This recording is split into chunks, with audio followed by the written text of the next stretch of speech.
बिस्मिल्लाहिर्रहमानिर्रहीम। आज का हमारा लेक्चर एक्सरसाइज 14 पे फर्स्ट ईयर का मैथ है ICS और प्री इंजीनियरिंग का। हमने लास्ट लेक्चर में question number 1 and question number 2 को डिस्कस किया था। उसमें हमने देखा था कि हम रेफरेंस एंगल किस तरह से फाइंड करते हैं। अगर आपने वो लेक्चर नहीं लिया तो आपको मैं लिंक दे दूँगी डिस्क्रिप्शन में, क्योंकि उसमें मैंने आपको डिटेल में बताया हुआ है कि कौन से क्वाड्रेंट में क्या क्या चीज़ें लाई करें तो हमारा रेफरेंस एंगल किस तरह से वेरी करता है, और कुछ इंपॉर्टेंट साइन टेजेंट कॉस की वैल्यूज़ बताई हैं, उनको डिस्कस किया हुआ है। तो वो आपको मैं लिंक प्रोवाइड कर दूँगी, आप एक दफ़ा उससे गो थ्रू हो जाए फिर आप ये करें। अब हमने करना है क्वेश्चन नंबर 3। क्वेश्चन नंबर 3 में हमें यहाँ पे उन्होंने कहा है कि आप फाइंड करें वैल्यू ऑफ थीटा को जो सेटिस्फाई करे इक्वेशंस को सेटिस्फाई करे, हमने वो वैल्यूज़ फाइंड करनी है। आप देख रहे हैं जो मैंने क्वेश्चन लिखा है, इधर से हमें पता चल रहा है कि ये हमारे पास एक क्वाड्रेटिक इक्वेशन है। ठीक है, क्वाड्रेटिक इक्वेशन बेसिकली हमारे पास अगर उसकी जनरल फॉर्म लिखी जाए तो वो हमारे पास क्या होती है, ax² + bx + c। ठीक है, ये जनरल यहाँ कह लें कि ये स्टैंडर्ड फॉर्म है क्वाड्रेटिक इक्वेशन की। और यहाँ पे इसकी highest power quadratic equation second degree equation भी इसको कहते हैं, इसकी हाईएस्ट पावर हमारे पास 2 होती है। सो इसको देखते ही हमें पता चल गया। अब अगर इसकी बात की जाए ना तो इसके बारे में हम कहेंगे कि ये क्वाड्रेटिक है एक्स के अंदर। ठीक है, जो भी इसके साथ यहाँ पे वेरिएबल इन्वॉल्व है, यहाँ पे टेजेंट फंक्शन इन्वॉल्व है, तो ये इस इक्वेशन के बारे में हम कहेंगे कि ये इक्वेशन क्वाड्रेटिक है टेजेंट के अंदर। ठीक है, 3 tangent square theta + 2√3 tangent theta +1। यहाँ पे अगर हम देख ले a की वैल्यू हमारे पास क्या होगी, हेयर a = 3, b = 2√3, c = 1। ठीक है, इससे हम लोग अगर इसको कंपैरिजन करें तो यहाँ से हमें पता चल गया a की वैल्यू क्या है, b की क्या और c की क्या। अब हमने सिंपली क्वाड्रेटिक फार्मूला अप्लाई करना है। क्वाड्रेटिक फार्मूला हमारे पास क्या होता था, यहाँ पे x = -b ± b² - 4ac/2a। ठीक है, ये हमारे पास क्वाड्रेटिक फार्मूला था। सो यही हम इसको अप्लाई करते हैं यहाँ पे x में क्वाड्रेटिक थी तो हमारी लेफ़्ट साइड पे x आ रहा था, यहाँ पे टेजेंट में क्वाड्रेटिक है तो हमारी जो लेफ़्ट साइड होगी वहाँ पे टेजेंट आएगा। टेजेंट थीटा = -b की वैल्यू है 2√3 ± आ रहा है हमारे पास b² - 4, a की वैल्यू है 3 एंड c की वैल्यू है 1, और डिनोमिनेटर में हमारे पास आएगा 2 और a की value. Tangent theta = -2√3 as it is. अब हम अंडर रूट के अंदर जो हमारे पास टर्म्स हैं उनको सॉल्व करते हैं।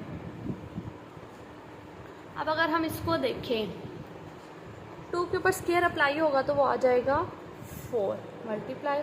जब √3 के ऊपर स्क्वायर अप्लाई होगा तो अंडर और स्क्वायर कैंसिल हो जाएंगे तो हमारे पास यहाँ पे आ जाएगा 3 -4 3 12/6।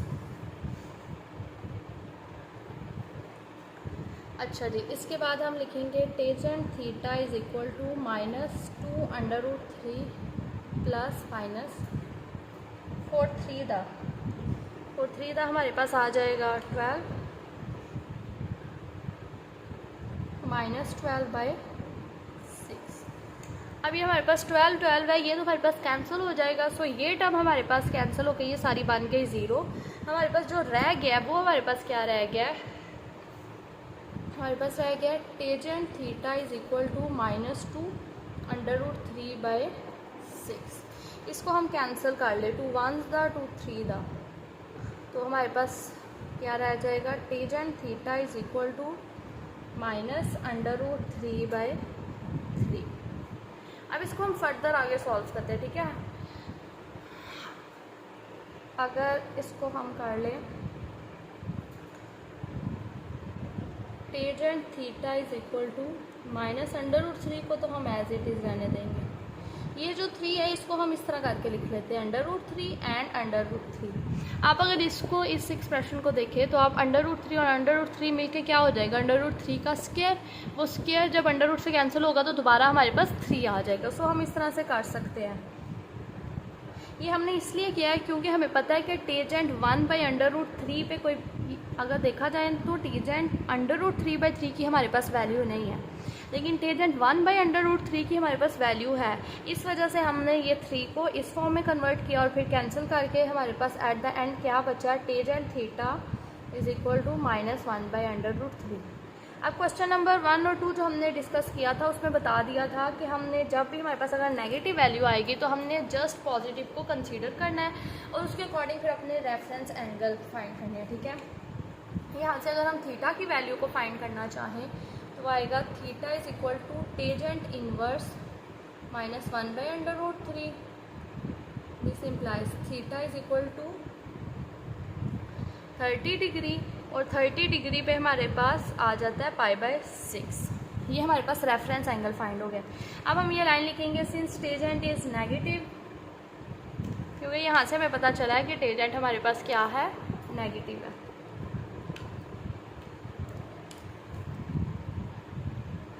Since tangent is negative so it will lie in, ये कौन कौन से क्वाड्रेंट में लाई करेगी, सेकंड क्वाड्रेंट और हमारे पास आ जाएगा फोर्थ क्वाड्रेंट,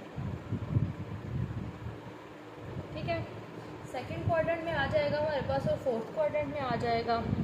सो हमारे पास जो सेकंड क्वाड्रेंट होता है उसमें हमारे पास रेफरेंस एंगल में से पाई में से हम ओरिजिनल वैल्यू को माइनस कर देते हैं। सो ये हमारे पास आ जाएगा 5π/6, ठीक है।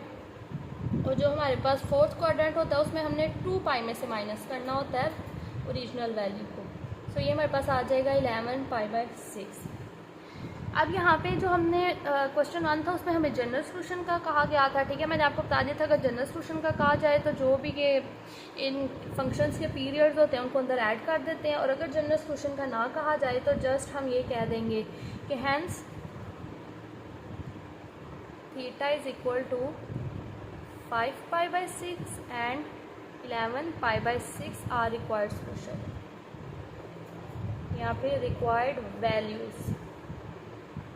वैल्यूज ऑफ थीटा के ये हमारे पास जो थीटा की रिक्वायर्ड वैल्यू थी वो आ गई है।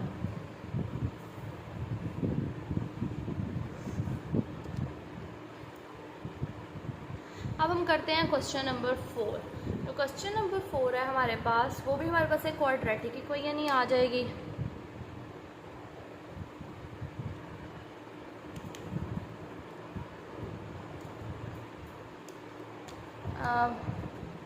ये हमारे पास है क्वेश्चन नंबर 3, ठीक है। और अब हम करते हैं question number 4 which is tangent square theta minus secant theta -1 is equal to 0। Okay, this is also quadratic equation, ठीक है। देखने में हमें ऐसे लग रहा है, क्यों? क्योंकि हमारे पास x यहाँ पे क्या होता है, x की पावर 2। यहाँ से अगर आप देखें तो यहाँ पे हमारे पास क्या है, x की पावर 2, उसमें से एक कम और फिर उससे भी कम। लेकिन अगर देखा जाए ये एक ही वेरिएबल हो, ठीक है। हमारे पास क्वाड्रेटिक इक्वेशन जो भी होती है उसमें हमारे पास एक वेरिएबल इन्वॉल्व होना चाहिए। जैसे फर्स्ट क्वेश्चन में हमारे पास एक फंक्शन था, यहाँ पे हमारे पास टेजेंट भी आ गया और सेकेंड भी आ गया। अब हमें पता है, एक फार्मूला हमें पता है, 1 plus tangent square theta is equal to secant square theta. अब अगर जस्ट यहाँ से मैंने टेजेंट स्क्वायर की वैल्यू ड्राइव करनी हो तो वो कैसे आएगी, tangent square theta is equal to secant square theta -1। So इसी वैल्यू को हम यहाँ पे यूज़ करेंगे, ठीक है। हमने यहाँ पे अपनी सारी इक्वेशन को सेकेंड में कन्वर्ट कर लिया, क्योंकि हमारे पास हमें पता है कि टेजेंट स्क्वायर थीटा की वैल्यू हम फाइंड कर सकते हैं, बट वी डोंट नो कि सेकेंड थीटा की जगह हम क्या पुट करें हमारी सारी इक्वेशन टेजेंट में चल जाए। दैट इज़ वाई हमने ये इस चीज़ को यूज़ किया यहाँ पे। सो हमारे पास टेजेंट स्क्वायर थीटा की जगह हम लिख सकते हैं secant square theta -1 minus secant theta and -1 is equal to 0, which is secant square theta minus secant theta -2 is equal to 0. This equation is quadratic in secant theta, here a is 1, b is -1 and c is -2.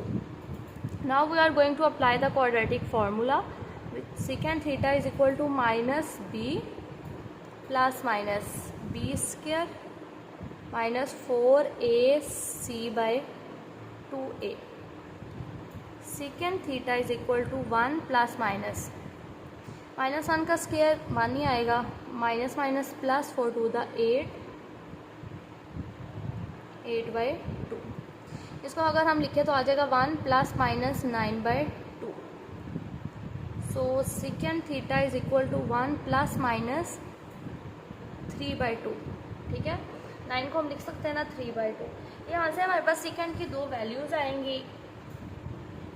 वो किस तरह आएंगी कि हम यहाँ पे लिख देंगे secant theta is equal to 1 plus 3/2 and secant theta is equal to 1 minus 3/2. जब प्लस होगा तो ये आ जाएगा secant थीटा की वैल्यू क्या आ जाएगी 4/2 which is 2. secant theta is equal to 2 और secant थीटा ये आ जाएगी -1. अब हमें पता है कि हमारे पास secant की तो वैल्यू ही हमें नहीं पता डायरेक्ट कि secant 2 पे क्या आता है, secant -1 पे क्या आता है. So first of all we have to convert this function into cos. secant theta को हम लिख सकते हैं 1/cos theta is equal to 2. यहाँ पे भी हम लिख सकते हैं 1/cos theta is equal to -1. So यहाँ से हमारे पास cos थीटा की वैल्यू आ जाएगी 1/2. यहाँ से cos थीटा की वैल्यू आ जाएगी -1.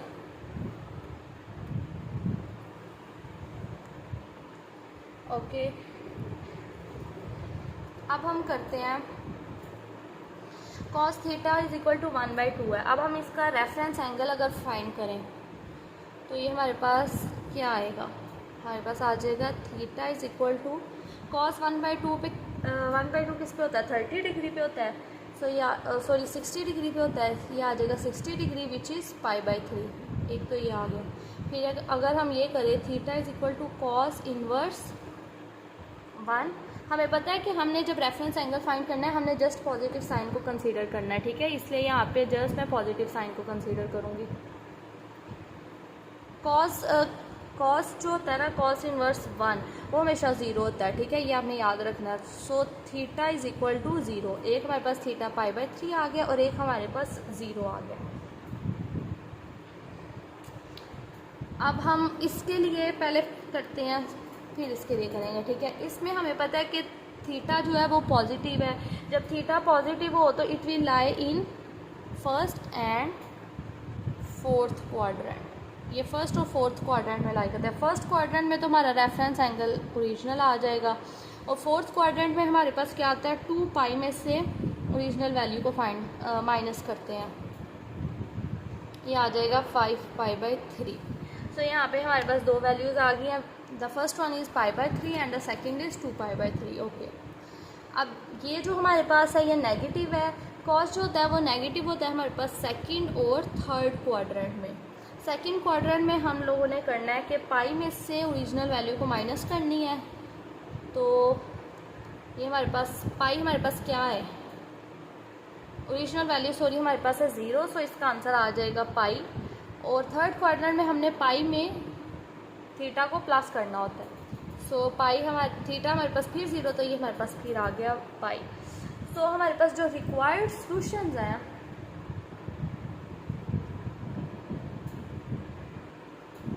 Required values of theta are. यहाँ पे हमारे पास सॉल्यूशन नहीं पूछा गया. ठीक है, अगर सॉल्यूशन पूछा जाता तो हम जिस सॉल्यूशन सेट लिखते हैं उस तरह हमने लिखा था. हमें यहाँ पे जस्ट वैल्यूज बतानी है. So required values are π/3 5π/3 and pi. इसमें रेपिटेशन हो रही है तो हम इसको एक दफ़ा ही लिखेंगे. ठीक है, क्वेश्चन नंबर 5 हम स्टार्ट करते हैं. क्वेश्चन नंबर 5 में भी हम देख रहे हैं हमारे पास साइन भी है कॉस भी है, लेकिन जो हमारे पास स्क्वायर वाली टर्म होती है उसका हमारे पास फॉर्मूला होता है. सो यहाँ पे कॉस स्क्वायर थीटा का हमें पता है. ये हमारे पास फंडामेंटल आइडेंटिटी है which is sine square theta plus cos square theta is equal to 1. अगर जस्ट यहाँ से हमने कॉस स्क्वायर थीटा की वैल्यू को फाइंड करना है तो वो हमारे पास क्या आ जाएगा cos square theta is equal to 1 minus sine square theta. ये जो स्टेप्स हैं ये आप अपने क्वेश्चन में साथ मेंशन करेंगे, ठीक है। ये यहाँ पे आप लिखेंगे, मैं इस साइड पे लिख रही हूँ लेकिन आपने साथ लिखने हैं।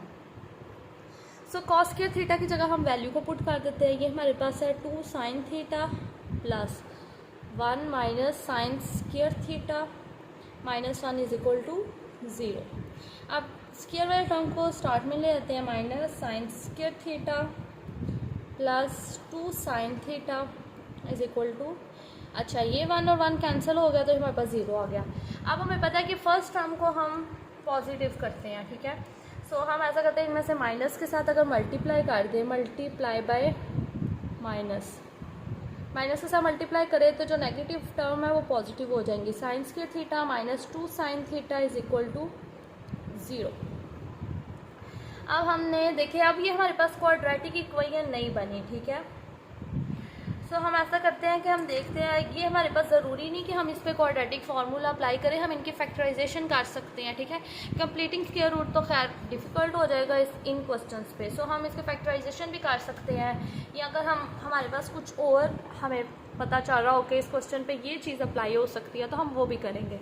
सो अगर हम इस क्वेश्चन को देखें तो यहाँ से क्वाड्रेटिक इक्वेशन तो ये हमारे पास नहीं आ रही, मतलब क्वाड्रेटिक इक्वेशन है जहाँ पे हमारे पास सी की वैल्यू 0 है, ठीक है। लेकिन हम लोग ऐसा करते हैं कि साइन थीटा को कॉमन लेते हैं, हम जो ईजीएस्ट वे है उसकी तरफ मूव करते हैं। तो साइन थीटा कॉमन लिया अगर तो ये आ जाएगा sine theta minus 2 is equal to 0।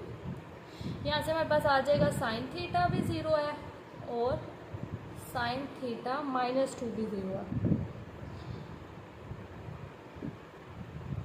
इसको हम लिख सकते हैं sine theta is equal to 2 और ये हमारे पास अभी हम एज इट इज़ रखते हैं।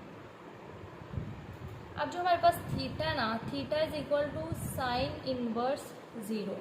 ये चीज़ भी आपने याद रखनी है कि साइन इनवर्स हमारे पास 0 कब होता है, जब साइन इनवर्स 0 होता है तो हमारे पास क्या वैल्यूज़ आती हैं, 0 और पाई। हमारे पास जो आंसर आता है वो क्या आता है, 0 एंड पाई।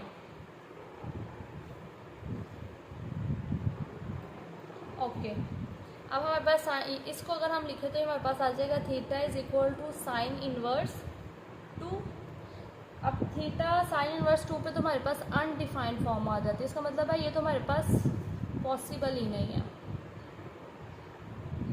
ये जो हमारे पास आंसर आया ये हमारे पास पॉसिबल नहीं है। तो हमारे पास जो थीटा की वैल्यू आ जाएंगी वो आ जाएंगी 0 एंड पाई। ये हमारा क्वेश्चन यहाँ पे ख़त्म हो गया। क्वेश्चन नंबर 6 को देखते हैं। क्वेश्चन नंबर 6 जो है ना ये हमें नज़र आ रहा है क्वाड्रेटिक है साइन थीटा के अंदर, और इसमें हमारे पास सी की जो वैल्यू है वो 0 है। अगर आप चाहें तो इस क्वेश्चन को जिस तरह हमने क्वेश्चन नंबर 5 किया उस तरह भी अटैम्प्ट कर सकते हो, उस तरह भी आपका बिल्कुल ठीक रहेगा, ठीक है। लेकिन आपकी कन्फ्यूजन को क्लियर करने के लिए कि हमने जो 5 वाला क्वेश्चन था उस पर क्वाड्रेटिक फार्मूला क्यों नहीं अप्लाई किया, क्या उस पर क्वाड्रेटिक फार्मूला अप्लाई नहीं होता, इन सब कन्फ्यूजन को क्लियर करने के लिए मैं इस क्वेश्चन में, क्योंकि ये भी उससे सिमिलर है, यहाँ पर भी सी की वैल्यू 0 आ रही है, सो इस वजह से मैं इस क्वेश्चन पर क्वाड्रेटिक फार्मूला अप्लाई करके आपको एक दफ़ा दिखा देती हूँ कि दोनों जो मेथड है ना वो ठीक है। अगर तो आप इसको लास्ट क्वेश्चन नंबर 5 के मेथड से करना चाहते हैं तो आपको सिंपली साइन थीटा कॉमन लेना पड़ेगा, ठीक है। लेकिन अगर आप क्वाड्रेटिक मेथड से करना चाहते हैं तो यहाँ पे फर्स्ट ऑफ ऑल हम वैल्यूज़ लिख लेते हैं। Here a is 2, b is -1 and c is 0। Quadratic formula हम अप्लाई करते हैं, sine theta is equal to -b plus minus b square minus 4 a and c की वैल्यू 0 है, सो हमारे पास ये सारी टर्म 0 आ जाएगी। Sine theta is equal to minus minus plus हो जाएगा 1 प्लस माइनस 1 का स्क्वायर 1 आएगा और ये आ जाएगा 4। यहाँ पे ये देखिए 0 के साथ जब मल्टीप्लाई होगा तो वो सारा खुद भी ख़त्म हो जाएगा। इसको 1 का अंडर रूट लें वो दोबारा 1 ही आ जाएगा। सो ये हमारे पास आ गया 1 प्लस माइनस 1/4।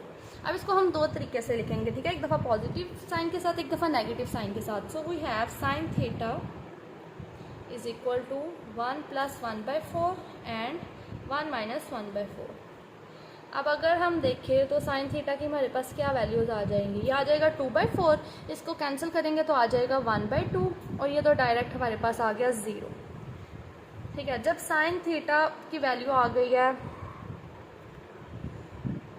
ठीक है, सो हम लोग यहाँ पे हम लिख लेंगे थीटा इज़ इक्वल टू, जब साइन थीटा की वैल्यू 1/2 है तो theta is equal to sine inverse 1/2, और साइन इन्वर्स 1/2 हमारे पास किस पे होता है, 30 डिग्री पे होता है, और ये हमारे पास अगर इसको हम पाई में कन्वर्ट करें तो आ जाएगा पाई/6, ठीक है।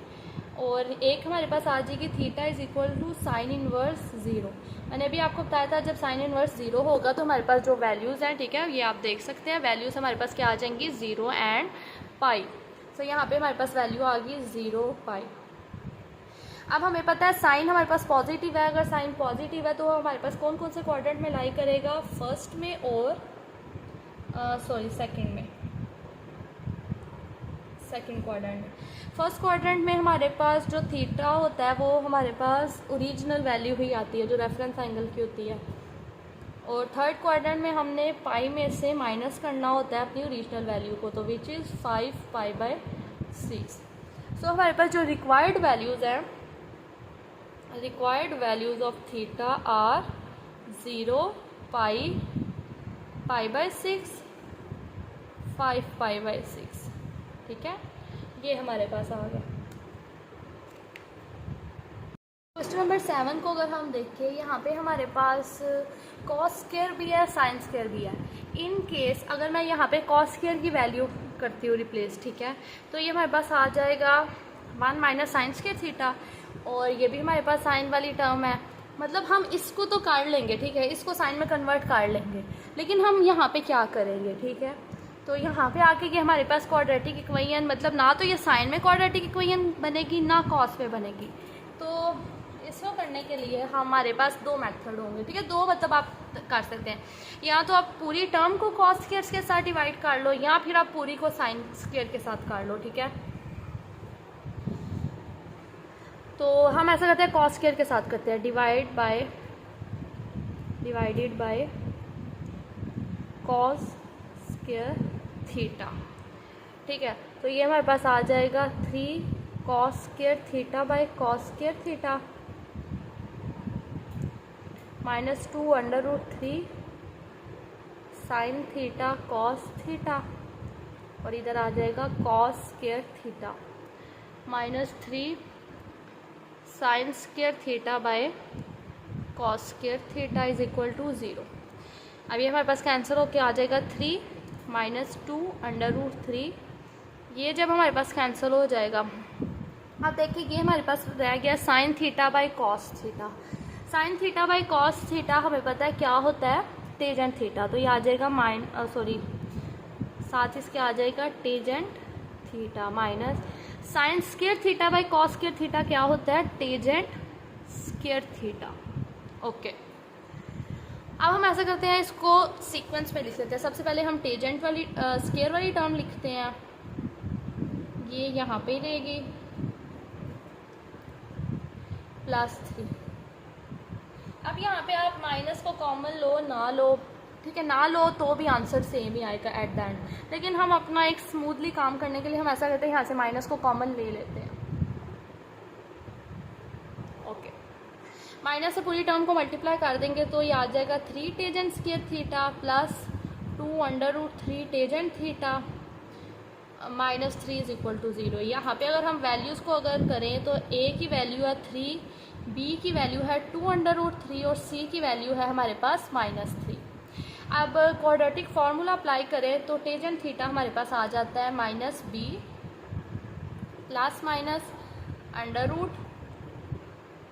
√b² -4ac/2a।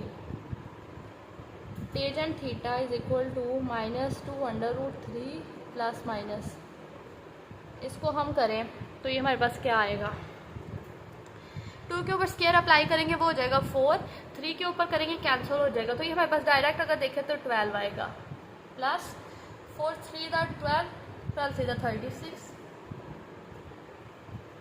ठीक है, और डिनोमिनेटर में हमारे पास आ जाएगा 6। अब हम ऐसा करते हैं, इसको फर्दर आगे सिंप्लीफाई कर लेते हैं।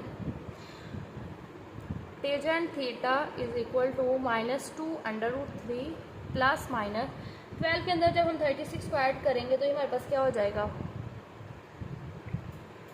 48/6। अब 48 जो हमारे पास है ना, एक परफेक्ट स्क्वायर तो नहीं है, ठीक है।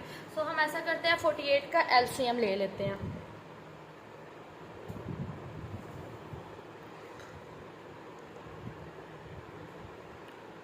To the 4, two 4 the 8, 1 2 2 6 the 12, 2 3 the 6 and 3 1 the 3, ठीक है। सो ये हमारे पास स्क्वायर बन जाएगा, ये स्क्वायर बन जाएगा। ये अब आपको एलसीएम पता ही है, जब हमारे पास स्क्वायर बन के अंडर रूट से बाहर आ जाएगा, ये भी स्क्वायर बन के अंडर रूट से बाहर आ जाएगा। सो इसको अगर हम करें सिंप्लीफाई तो ये हमारे पास आ जाएगा -2√3 प्लस -4√3/6, ठीक है। अब हम ऐसा करते हैं, एक दफ़ा इसको प्लस में लिख लेते हैं, एक दफ़ा इसको माइनस में लिखते हैं और फिर इसको सॉल्व करते हैं। Tangent theta is equal to -2√3 plus 4√3/6 और एक दफ़ा आ जाएगा -2√3 माइनस 4√3/6। अब यहाँ पे अगर हम देखें तो ये हमारे पास आ जाएगा 2√3/6 और ये हमारे पास आ जाएगा -6√3/6। अब अगर हम इसको सॉल्व करें तो ये आ जाएगा √3/3 और ये आ जाएगा -√3। यहाँ पे आपको मैंने बताया था कि जब हमारे पास इस तरह से आ जाएगी, देखिए ना, ये हमारे पास टेजेंट का फंक्शन है ना, तो हमारे पास टेजेंट √3/3 की वैल्यू नहीं है। सो हम ऐसा करते हैं कि इसको नीचे 3 को हम √3 करके लिख लेंगे। सो टेजेंट थीटा हमारे पास आ जाएगा √3, इसको हम इस तरह लिख लेंगे, ठीक है।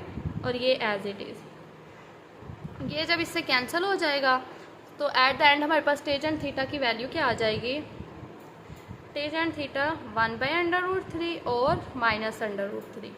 अब ये दो आ गई हैं हमारे पास वैल्यूज़। अब हम इनके रेफरेंस एंगल सबसे पहले फाइंड करते हैं और फिर हम देखते हैं कौन से क्वाड्रेंट में लाइक आ रहे हैं, उसके अकॉर्डिंग हम अपना काम करते हैं।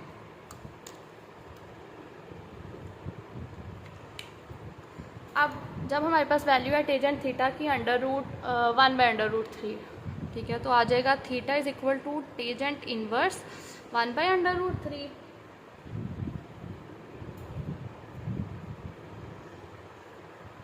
1/√3 हमारे पास किस पे होता है, 60 डिग्री पे, 60 degree which is equal to π/3। Sorry, ये हमारे पास 30 डिग्री पे होता है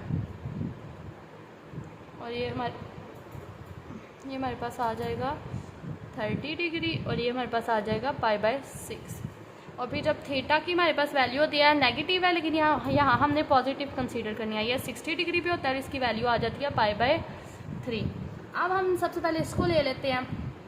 यहाँ पे हमारे पास टेजेंट पॉजिटिव है, तो tangent theta is positive in first and second quadrant.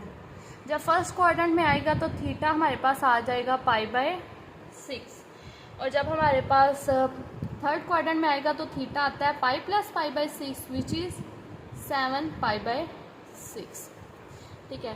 फिर हम कहते हैं tangent theta is negative in second and fourth quadrant.